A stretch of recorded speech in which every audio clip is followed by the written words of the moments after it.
Hello दोस्तों, कहानी की इस श्रृंखला में हम आगे बढ़ते हैं हमारी अगली कहानी पर।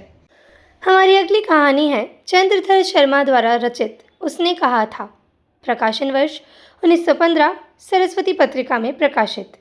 इस कहानी में प्रमुख पात्र हैं लहना सिंह, जो कि सेना का जवान है, हजारा सिंह सेना का सूबेदार है, बोधा सिंह सूबेदार का बेटा, होरा सूबेदारनी या सूबेदार की पत्नी, वजीरा सिंह पलटन का विदूषक और कीरत सिंह लहना सिंह का भाई। कहानी की मूल संवेदना है कि सच्चे प्रेम के लिए व्यक्ति अपने प्राणों को भी न्यौछावर कर सकता है। इस कहानी में लहना सिंह ने भी अपनी बचपन की प्रेमिका होरा को दिए हुए वचन को पूरा करने के लिए अपने प्राणों की बाजी लगाकर सूबेदार और उसके पुत्र को बचाया था। कहानी के प्रमुख तथ्य हैं, लहना सिंह का घर मांझे में है और होरा का घर मगरे में। दोनों कहानी की शुरुआत में अमृतसर के चौक बाजार में मिलते हैं, जहां पर लहना सिंह अपने मामा के केश धोने के लिए दही लेने आया था तो होरा घर के लिए बड़ियां लेने आई थी। कहानी का मध्याह्न प्रथम विश्व युद्ध के दृश्य को दिखाता है। युद्ध के दौरान लहना सिंह अपनी सूझबूझ से लपटन साहब के भेष में आए हुए धोखेबाज गोरे को पहचान लेता है और सभी सिख जाबाज सैनिक पूरी शक्ति से ये युद्ध करते हैं। परंतु इस युद्ध में लहना सिंह बुरी तरह से घायल हो जाता है और इसके बाद कहानी पूर्वदीप्ति शैली में पहुंच जाती है, जहां लहना सिंह को सूबेदारनी होरा को दिए हुए वचन की याद आती है।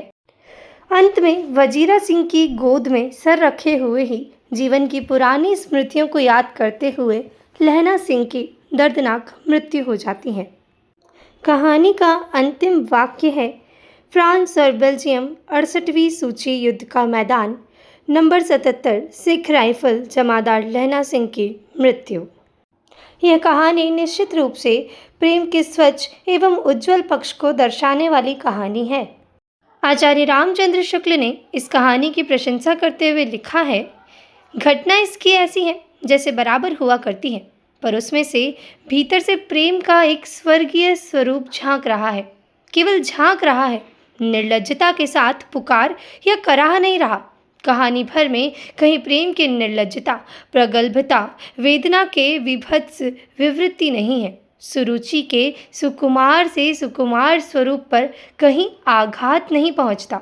इसकी घटनाएं ही बोल रही हैं, पात्रों को बोलने की अपेक्षा नहीं है। निश्चित रूप से अपनी अद्भुत शैली के कारण यह पूर्वदीप्ति शैली में लिखी हिंदी की पहली कहानी सिद्ध होती है। धन्यवाद।